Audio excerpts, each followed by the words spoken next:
Wow. The most exciting words in sports. Game 7. And tonight in the 2025 Stanley Cup Playoffs, we had a Game 7 up in Dallas between the Dallas Stars and the Colorado Avalanche. And what a game it was. Carson will join us here in just a bit after he shares the link. It gives me an opportunity to say that the Best Boys Center Ice Podcast 2025 Stanley Cup Playoffs wrap up shows are all available on our YouTube channel, Best Boys Center Ice Podcast YouTube. And that channel is available on the Refocused Radio Network. And you can also get Sweep the League with Rudy Campos Jr. and I Am Refocused Radio with Shemaya Reed on there. You can also find our stuff as well on TikTok.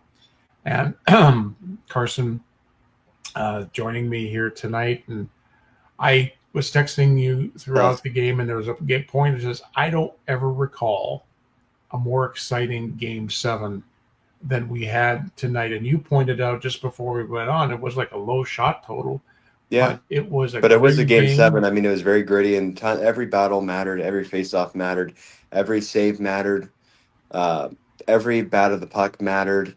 Obviously, the turning point would be that penalty that Jack Drury took, that holding call, which not necessary in that kind of point of the game. Sagan wasn't in a dangerous scoring opportunity to get the puck and score, and it bites them. It turns out to be the difference maker. But yeah, I mean, I don't recall either. I mean, the most exciting Game 7 that'll still for me ever exists is the Ottawa Penguins Game 7 in 2017, double overtime. But that game is really good, don't get me wrong. But this one just had me on the edge of my seat. The reason we're even on this late at this point is because I had a little mini birthday celebration with some of my friends, and they knew we had to have the game on because they knew it was Game 7. We're no matter if you're a hockey fan or not, you still have to have pride for your state. I mean, we are I'm born and raised Texas. You live in Texas, so it's as neat as much as we'd like our teams to do well. It's cool to see a team from your state, especially being the state of Texas, and a hockey team having so much success. But yeah, really great atmosphere. I mean, you could almost just feel it through your screen watching the game, the excitement of the crowd, and you just would wish that you were there. It was that kind of night in Dallas, and huge for that town, that city, for them to advance because of after everything that happened with the Mavericks this year with Luka Doncic getting traded, they needed something to cheer about. And the Stars were that team. And going into the series, no matter, even though Dallas had home ice, they were not favored to win because of being down Heiskanen and Robertson. And they just pulled off a remarkable feat by beating Colorado in 7 games and now go into the next round having a couple days off. Who knows if those guys will be able to come back soon? If they do, they've just gotten that much better. Yeah. And they've started to really gel. Rantanen's found his form, obviously. He two straight 4-point games, I think. He had a 4-point game last game in Colorado, and he had another one tonight. But that's a dangerous team. I mean, that's a team that could win the Stanley Cup. That matchup we just saw is like a conference final like matchup, and we saw it in the first round. And it's unfortunate, Ray Ferraro and Sean McDonough at the end of that broadcast said it best in the last few minutes. One of these teams is going to move on, and one of these teams is going to unfathomably go home early. And both 100-point teams. Yeah, and I mean, Colorado getting bounced the first round does not say that they're a bad team. They're a really good hockey team, and they just didn't win the series, and that's how it goes sometimes. But yeah, I mean, it was just unbelievable the sequence of this game. Colorado gets a shorty, and you think that could be the one that breaks it up for Dallas. So that's a shorthanded goal that you just let up in Game 7. And then the third period, right off the bat, McKinnon got that goal, 7th of the series. So he had 7 goals in this series. And that was on a delayed penalty, too. Penalty. Yes, it was. He came right off the bench flying down and went right by the faceoff circle and beat Ottinger. Kind of flubbed the shot a little bit, I felt like, but it beat Ottinger. And at that point, you think the Stars are really in trouble because they haven't scored. And all of a sudden, Mikko Rantanen turns into the player that they needed him to be in Dallas with the money they're paying him. And he ripped that first one bar down 2-1. And then the funny thing with the second goal, I actually missed it because my ESPN Plus kept freezing. And so it froze during the goal. And I found out because of your text that they had scored. but that wacky wraparound that went off of Gerard's foot. It's like I was sitting here going, I was watching it, and I was like, I saw Rantanen behind the net, and I go, how did he score? But then, as you saw the replay, he was on his belly. It was Gerard. Gerard hit his ankle and hit went his ankle and went in. Yeah, and then like I mentioned a few minutes ago, Colorado took that bad penalty, Jack Drury holding call in the last 5 minutes of the game, and within 10-15 seconds it was, I think, that Dwight Johnston scored on that, basically no angle, but he had a wide open net, and he did, ripped it home, and then to finish the game off, Mikko Rantanen in the last 3 seconds gets an empty netter to complete the hat trick, and Dallas wins this crazy series and this crazy game 7. This now makes Pete DeBoer 9-0 in game 7s, and all of them as a coach for him, but 9-0 in game 7s. That's unbelievable. No coach nor player has ever won 9 game 7 and gone 9 game 7s in the history of the NHL. Yeah, and I mean, my honest opinion after watching this, I know you still have a dog in the fight with the Oilers, but I'm like, who's going to stop that team from winning the Stanley Cup? Because I know y'all's series was a really tight match. Obviously, yourself and Edmonton and LA, but going into this, I thought Colorado Dallas was going to be the toughest series because those are both heavyweight teams, and I had Colorado coming out of the West this year, so both of my predictions are out the first round, much like probably a lot of other people's. But I don't see what can stop Dallas from winning the Cup, really, because now they've found their scoring touch. If it ends up being Winnipeg that they have to play, Hellebuck's been off his form.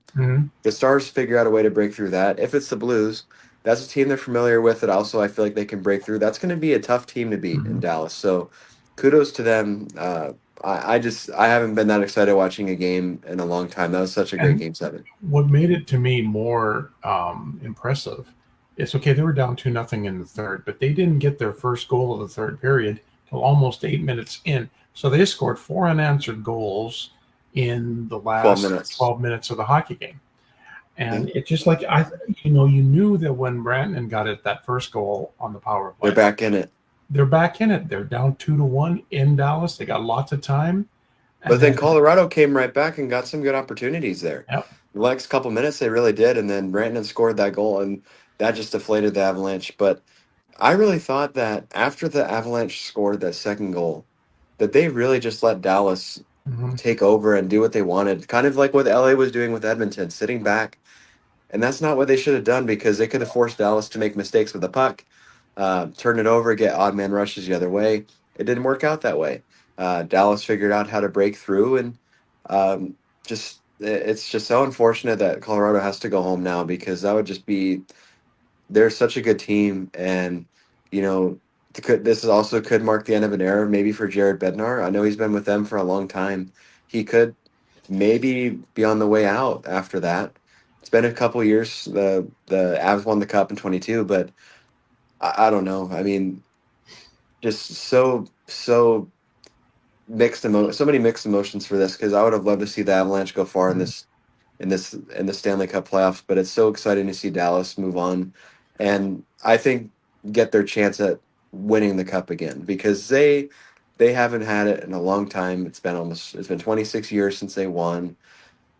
They deserve it. They went all in this year, getting Rantanen, and made that big move that one team makes every year, that big fish move, and they did it.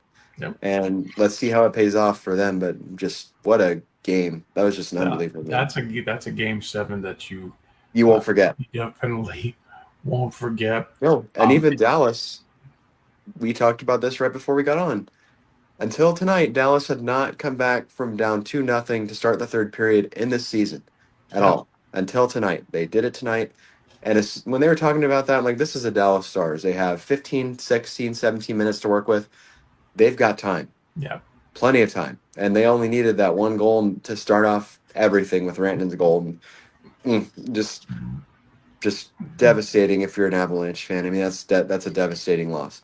Yeah, because they had it. Colorado had it. All they had to do was just keep the pressure on and not lay back like they did. But that's sometimes you just go into a mindset where you're up 2-0. There's no reason to take a risk to try to blow your lead, but then you take the risk by not playing up Yeah. and not playing on your toes. So now Dallas Stars will await the winner of tomorrow night's other Game 7 in Winnipeg. The Jets and the Blues tied at 3. It's going to be a 6 o'clock start our time. This one is you could easily sit here and go, well, Winnipeg's at home. The Blues are a young team, but the way Hold on now. Huck has I been mean, playing, we've watched the Blues, how good they've been. They've outscored the Jets in this series. And I really feel like looking at it, they haven't played that bad in Winnipeg. They haven't. They haven't played that bad in Winnipeg. They haven't scored as much in Winnipeg.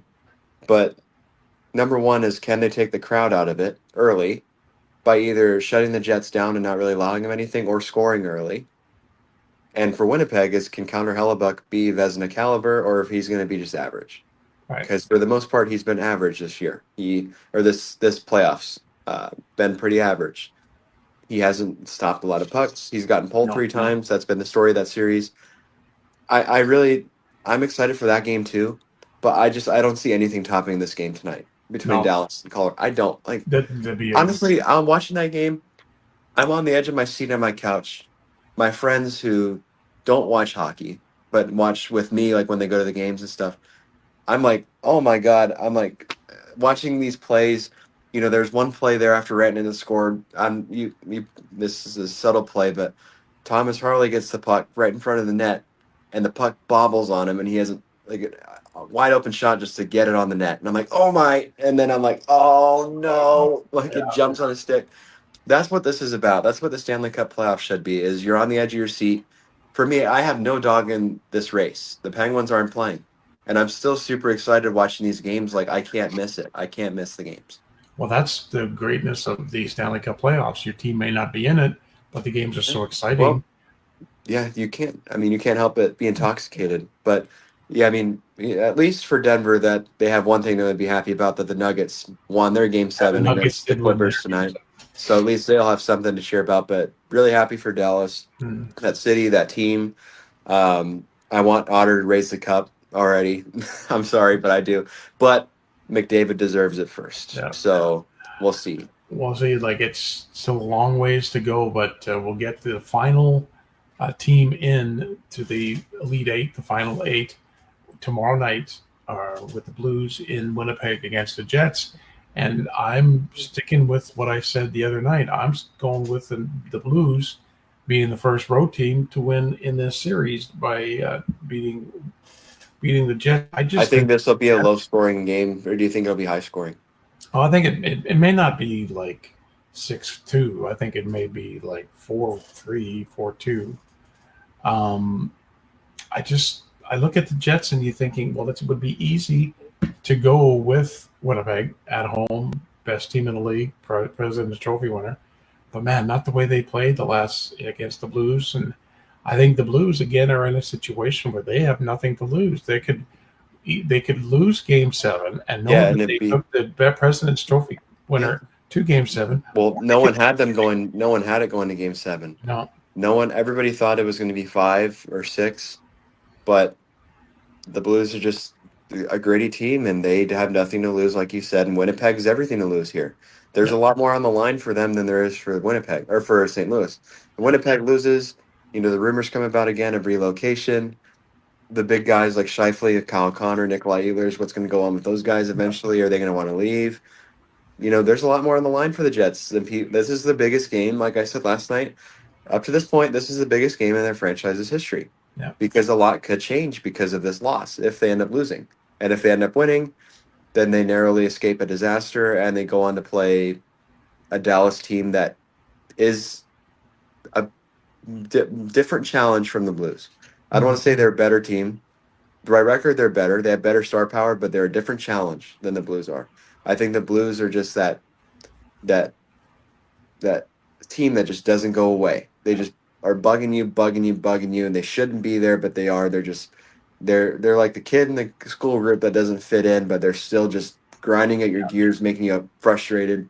Meanwhile, Dallas is that big dog that you have to climb to get over the hill. That's going to be a tough challenge for Winnipeg, but I'm excited for that game.